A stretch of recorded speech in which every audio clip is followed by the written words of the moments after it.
Hello my dear students, welcome to my classroom. जितने भी मेरे स्टैंडर्ड 11th के स्टूडेंट्स हैं सोशियोलॉजी के, उनको मैं ये बताना चाहूँगा कि आज देखिए समाज का बोध जो आपकी किताबें हैं सोशियोलॉजी में, वहाँ हम लोग पहले अध्याय से जहाँ तक पढ़ चुके थे उसके बाद का चैप्टर जो है वो हम लोग कंटिन्यू करेंगे।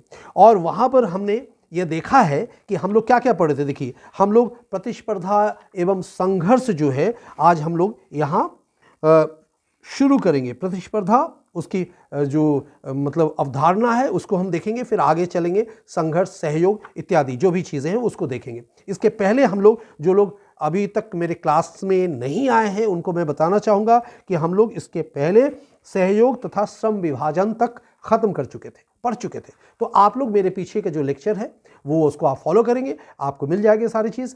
अब मैं यहाँ आगे चलूँगा, यानी प्रतिस्पर्धा को लेकर आगे बढ़ेंगे।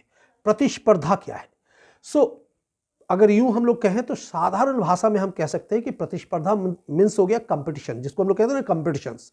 आपस में एक दूसरे के बीच में प्रतिस्पर्धा होना भी लाजमी है, जरूरी भी है। अगर नहीं हो तो इंसान आगे की तरफ नहीं बढ़ सकता है। तो प्रतिस्पर्धा यूं आप समझ लें फिलहाल कि वो कंपटीशन है। जैसे सहयोग होता है, संघर्ष होता है, प्रतिस्पर्धा होता है। प्रतिस्पर्धा मतलब एक दूसरे के बीच में कंपटीशन लगा होता है, भागने की दौड़, जीतने की इच्छाएं, अभिलाषाएं। बात समझ में आ गई? तो वहां हर इंसान चाहता है वो जीते, वो अव्वल हो, वो आगे जाए। उसे हम कहते हैं कंपटीशन यानी प्रतिस्पर्धा, साधारण बोलचाल में। अब इसको हम आगे लेके चलते हैं। आप लोग बुक्स लेके तैयार हो जाइए और बुक्स के साथ मैं आगे बढ़ूंगा। देखिए, पहला क्या था कि जैसा कि सहयोग के विषय में हमने देखा, विषय में हुआ, प्रतियोगिता की संकल्पना इस विचार के साथ आगे बढ़ती है कि प्रतिस्पर्धा विश्वव्यापी तथा स्वाभाविक है। सबको पता है प्रतिस्पर्धा अगर इंसान के बीच में नहीं होगा तो समाज एज वेल एज इंडिविजुअल जो है ना वो स्टैग्नेंट हो जाएगा, यानी फिक्स हो जाएगा। प्रतिस्पर्धा आपस में है तभी हम आगे बढ़ रहे हैं। कुछ चाह है, उन चाहतों को लेकर हम आगे बढ़ रहे हैं, ठीक है, अन्यथा हम रुक जाएंगे, स्टैग्नेंट हो जाएंगे, फिक्स हो जाएंगे। अब देखिए क्या है कि हम ये जान चुके हैं कि किस प्रकार समाजशास्त्र की व्याख्या प्रकृतिवादी व्याख्या से भिन्न है। प्रकृतिवादी यानी जो नेचर से रिलेटेड जो भी हमको एसेंशियल्स, जो भी ज्ञान नॉलेज मिला है, उससे समाजशास्त्र यानी सोशियोलॉजी का जो ज्ञान है, समाजशास्त्र के बारे में जो हमने देखा है, वो बिल्कुल ही भिन्न है।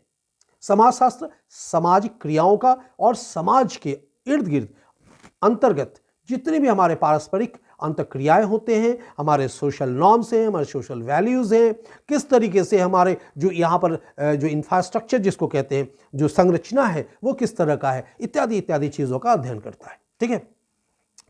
अब यहाँ देखिए आगे क्या है कि अतः यहाँ यह आवश्यक है कि एक सामाजिक तत्व के रूप में प्रतिस्पर्धा को समझा जाए जिसका समाज में उद्भव हुआ है तथा एक निश्चित ऐतिहासिक समय में यह प्रभावी रही है।